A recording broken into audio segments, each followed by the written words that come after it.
Cerca Teleeuropa sul tuo Play Store o Apple Store e scarica la nostra app.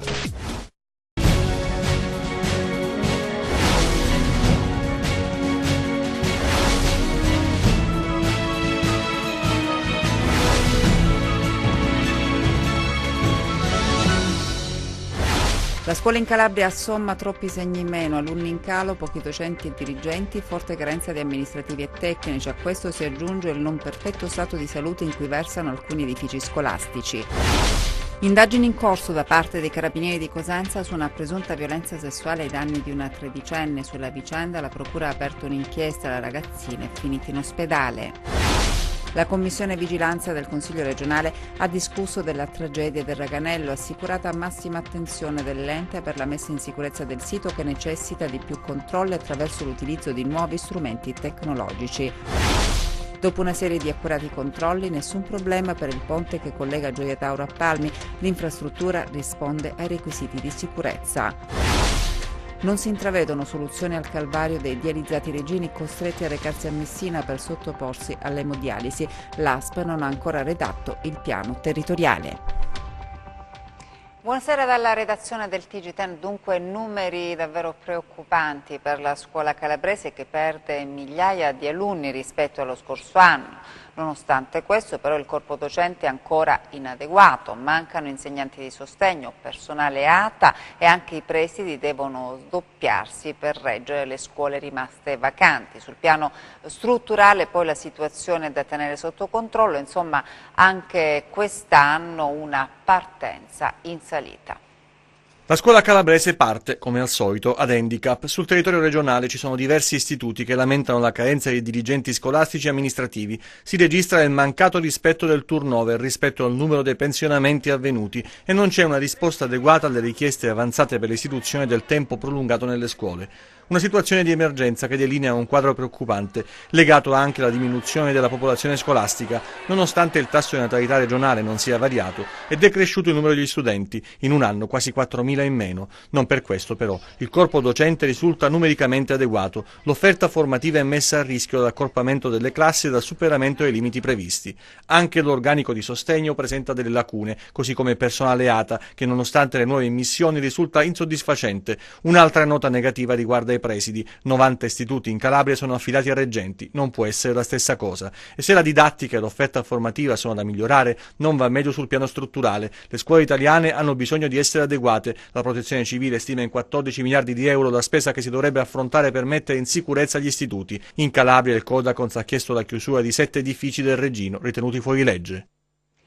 Parliamo invece adesso della Commissione Speciale di Vigilanza che si è riunita sotto la presidenza di Ennio Morrone, in cui si è discusso della tragedia del Raganello con interventi da parte dei sindaci, del Soccorso Alpino e della Protezione Civile.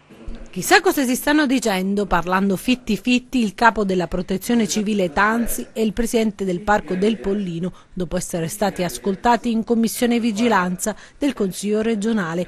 Insieme a loro sono stati sentiti i sindaci del territorio, quello di Civita, di San Lorenzo Bellizzi, di Cerchiara e di Francavilla Marittima, oltre ai rappresentanti dei Vigili del Fuoco, del presidente regionale, del CN SAS, per un confronto sulle iniziative da mettere in campo dopo la tragedia del 20 agosto scorso alle gole del Raganello. Sostenere la ripresa delle comunità colpite, migliorare la sicurezza del sito, ma non solo, servono più uomini e tecnologie per irrobustire la protezione civile. Queste le priorità che l'ente regione deve contribuire ad assicurare affinché tragedie simili non si verifichino più alle nostre latitudini, senza dimenticare le famiglie delle vittime. Una Calabria che comunque deve ripartire da questi episodi che sono a volte in montagna, comunque va ridotto il rischio. Quindi una commissione che ha toccato dei temi molto importanti e che si promette ancora di lavorare proprio per la sicurezza dei cittadini e dei calabresi. Inoltre la commissione, ai cui lavori hanno partecipato anche i consiglieri Gallo, Pedada, Agostino e giudice Andrea, ha espresso parere positivo all'unanimità sul documento di economia e finanza della Regione relativo agli anni 2019-2021.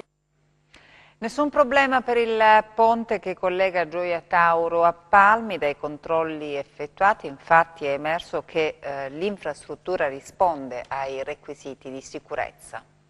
Sospiro di sollievo per il ponte Petrace che unisce le sponde di Gioia Tauro e Palmi. Dopo l'ultima verifica con i tecnici dell'ANAS e della Polizia Stradale, della Polizia Locale di Palmi e gli amministratori, si è verificato che l'infrastruttura è adeguata in visibili condizioni di sicurezza. Dopo la caduta del ponte Morandi a Genova è continuata l'azione di monitoraggio dei ponti, dei viadotti e dei cavalcavia in tutta la penisola. Tra questi era finito in una sorta di blacklist il ponte sul Petrace lungo la statale 18. Il Codacons, la combattiva associazione dei consumatori, l'aveva inserita in una sorta di elenco delle strutture italiane a rischio che necessitano di interventi urgenti. L'associazione aveva chiesto una verifica immediata sullo stato della sicurezza del ponte attraverso l'accertamento del genio militare, ma constatare che la struttura era finita su questa lista nera redatta dal Codacons ha colto un po' tutti di sorpresa, anche perché l'opera in questione è stata interessata da una rilevante manutenzione straordinaria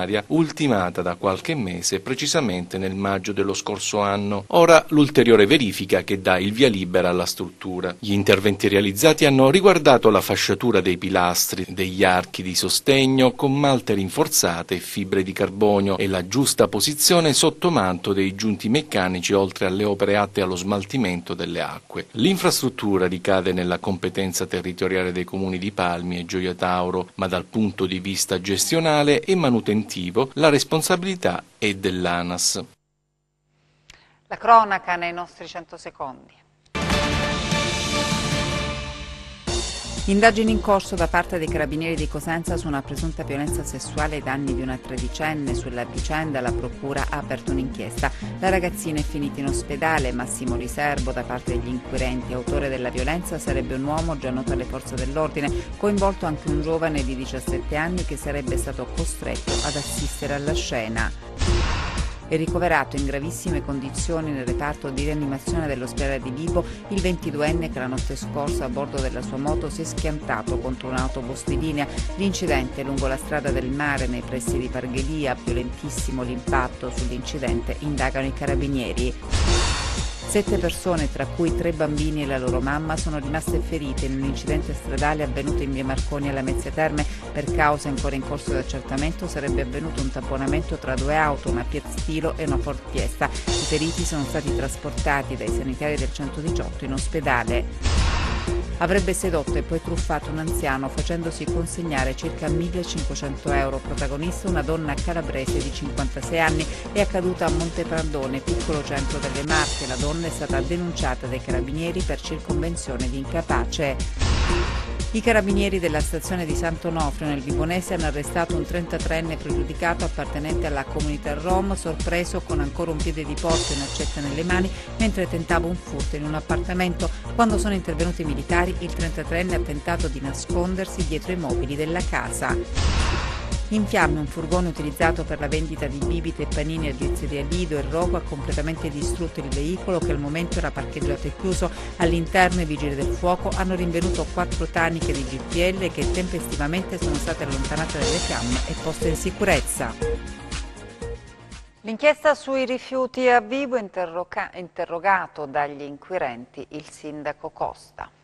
Prosegue un'inchiesta sui rifiuti avviata dalla Procura della Repubblica di Vibo Valentia con una serie di interrogatori che hanno coinvolto anche il sindaco della città Elio Costa. Il capo dell'amministrazione è stato sentito per oltre 3 ore su una serie di questioni. Il suo interrogatorio è arrivato dopo quelli di 2 ex assessori, Giuseppe Russo e Antonio Scuticchio, dei 2 dirigenti Filippo Nesce ed Adriana Teti e dei dirigenti della ditta interessata alla Dasti. L'obiettivo della Procura della Repubblica, l'indagine viene seguita in prima persona dal procuratore Bruno Giordano, è quello di far luce sul modo in cui è stata gestita nel mese di agosto la raccolta differenziata, ma anche di capirne di più sul capitolato d'appalto e su eventuali modifiche effettuate. Il primo cittadino è stato interrogato come persona informata sui fatti, rispondendo fra l'altro a lui l'intero operato degli ex assessori all'ambiente già ascoltati. D'altronde, proprio nel periodo nero per la gestione dei rifiuti, il mese di agosto appena trascorso, la delega all'ambiente è stata detenuta per un breve periodo proprio dal sindaco Elio Costa, che solo a fine mese se ha riassegnato l'assessorato dopo le dimissioni della Romano a Lorenzo Lombardo, già titolare dei lavori pubblici. L'interrogatorio del sindaco Costa dunque potrebbe essere utile per avere un quadro il più chiaro possibile, sia per meglio delineare tutte le fattispecie di reato che si sarebbero consumate intorno alla gestione dei rifiuti, sia per poter attribuire le singole responsabilità penali. È bene inoltre ricordare che proprio in questo fantomatico mese di agosto si è toccato il culmine quando giorno 8 i carabinieri hanno sottoposto a sequestro preventivo d'urgenza l'ecopunto di via Pellicanò, unico punto di raccolta presente sul territorio comunale e da sempre al centro di polemiche, segnalazioni e proteste, situato com'è in pieno centro cittadino, a pochi passi proprio dal comando provinciale dell'Arma, di fronte ad un laboratorio d'analisi e non distante dalle sedi di azienda sanitaria, INPS e uffici della polizia stradale. Il provvedimento si rese necessario, come spiegato dalla procura, a causa del riscontro in loco di una serie di anomalie di rilievo penale per cui ancora oggi risulta sotto sequestro l'intera area di raccolta dei rifiuti, sempre gestita dalla Dasti, su mandato del comune di Vibo Valentia, con il deferimento del responsabile della ditta per violazioni in materia ambientale. Intanto in comune sono state depositate le dimissioni del direttore per l'esecuzione del contratto, Alfonso Colaci, figura chiave nel complesso sistema di controlli sulla gestione dei rifiuti in città, a sua volta ascoltato nei giorni scorsi dagli investigatori con un interrogatorio durato 3 ore, considerato che proprio lui aveva il compito specifico di vigilare sull'attività della Dasti. Ovviamente l'inchiesta non può considerarsi conclusa e gli sviluppi rappresentano ormai una sorpresa quotidiana in città. Un vero e proprio calvario quello che stanno affrontando i dializzati di Reggio Calabria, costretti a subire enormi disagi per eseguire il trattamento dialitico. Certo, non possiamo lamentarci. In Calabria, nel comparto sanità, non ci facciamo mancare niente. Ora, prendete la vicenda che affligge i dializzati di Reggio Calabria. Ebbene, già sottoporsi a 4 ore di trattamento emodialitico è una condanna. Se a questo si aggiungono i problemi logistici, siamo alla frutta o quasi. Ma che cosa accade nella città dello Stretto? Perché molti dializzati sono costretti a viaggiare alla volta di Messina per eseguire il trattamento dialitico? Immaginate cosa voglia dire per un dializzato sottoporsi anche a questo stress, ma la sofferenza degli ammalati, questa è cosa più grave e che indigna, non riesce a fare breccia nella testa di chi dovrebbe intervenire. Chiamiamola eufemisticamente insensibilità. Ma perché è venuta a crearsi questa situazione? Sentite la motivazione. L'ASP di Reggio Calabria non ha ancora definito il piano territoriale che pare essere fermo nell'ufficio del commissario, strumento indispensabile per disegnare la risposta sanitaria sul territorio. L'attesa dunque costringe i cittadini alla sofferenza. C'è da dire ancora che l'ospedale di Reggio Calabria ha attivato un terzo turno per la dialisi, ma è insufficiente, così come non basta la postazione attiva a Cittanova. In tutto questo giacciono sul tavolo dei responsabili della sanità calabrese le richieste presentate da tempo di accreditamento di alcune strutture private che al momento però non possono essere operative. Insomma, mentre la gente soffre, la burocrazia prosegue il suo iter, che definire vergognoso è davvero poco.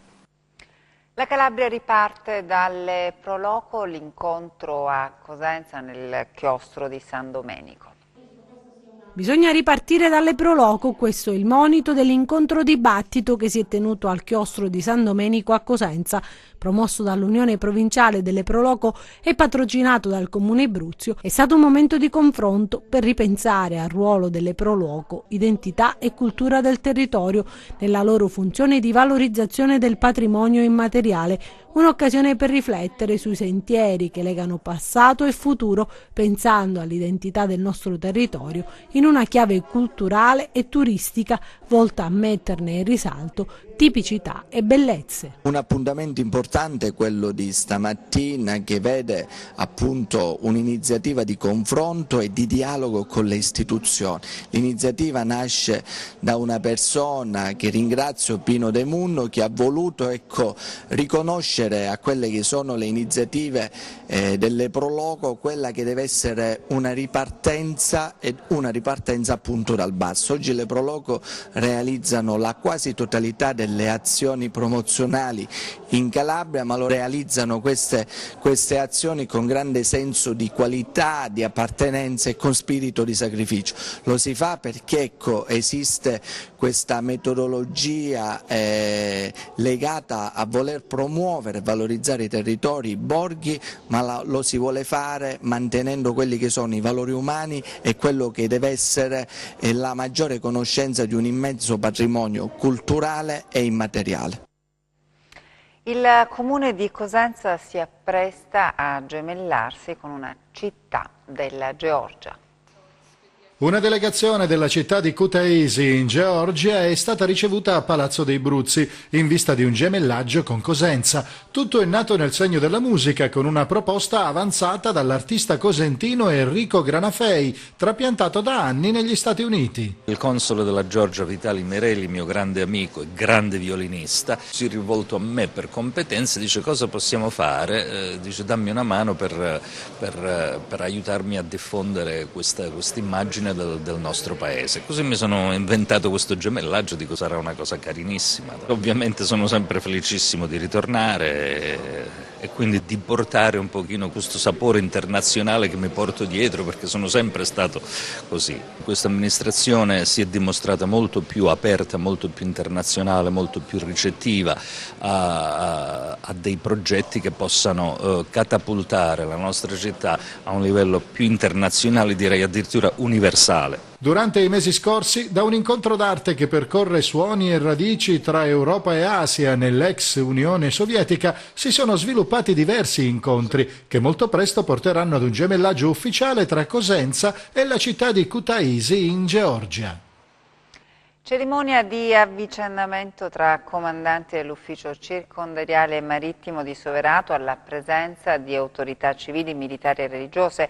Il tenente di vascello Matteo Verrigni, 33 anni, originario di Messina, subentra al tenente di vascello Claudia Palusci, destinata al comando generale del Corpo delle Capitanerie di Porto di Roma Eur. Passaggio di testimone tra comandanti dell'ufficio circondariale marittimo di Soverato. Sarà il tenente di vascello Matteo Verrigni a subentrare al tenente Claudia Palusci, che lascia dopo 2 anni di intensa operatività sul tratto ionico tra Soverato e Crotone e farà parte del comando generale del Corpo della Capitaneria di Porto di Roma Eur. Visibilmente emozionata, racconta così la sua esperienza in Calabria. Lascio sicuramente con molta tristezza, questo è stato il periodo più impegnativo e significativo della mia carriera, il primo comando e soprattutto in una terra splendida come questa, che mi ha dato tantissime soddisfazioni. L'attività è stata molto intensa e grazie al mio equipaggio siamo riusciti ad ottenere anche importanti risultati e in più abbiamo stabilito delle ottime collaborazioni con le istituzioni locali, sia civili che militari, e questo è una cosa molto importante. La cerimonia di avvicendamento alla presenza di autorità civili, militari e religiose del territorio. Soverato è nota per la spiccata vocazione turistica della zona, per cui c'è bisogno di vigilare sulle problematiche connesse alla balneazione e alla sicurezza dei bagnanti, ma non solo. Verrigni, infatti, parlando del suo nuovo incarico professionale, ha evidenziato le problematiche per ciò che riguarda la tutela dell'ambiente e l'emergenza relativa agli sbarchi di extracomunitari. Va da sé che le problematiche sono connesse soprattutto alla balneazione, quindi alla sicurezza dei bagnanti che d'estate inondano le spiagge della zona. E adesso le previsioni del tempo.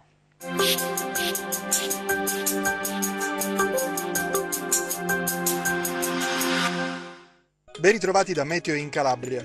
La fase di variabilità attuatasi nelle ultime ore tende a regredire nel corso del fine settimana. È atteso infatti un nuovo rinforzo anticiclonico che si consoliderà su quasi l'intero territorio nazionale per diversi giorni. In sede atlantica tende ad approfondirsi il flusso perturbato come da canoni di inizio stagione autunnale. Diamo quindi uno sguardo al tempo previsto sulla Calabria per le prossime ore.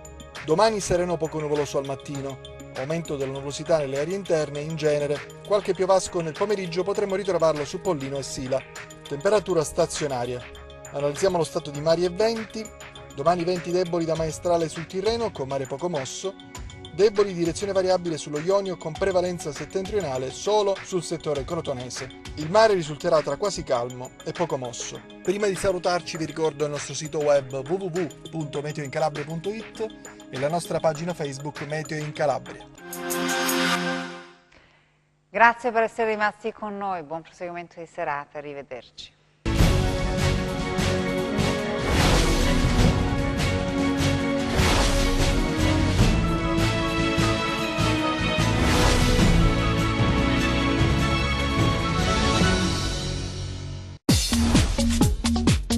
Cerca Teleeuropa sul tuo Play Store o Apple Store e scarica la nostra app.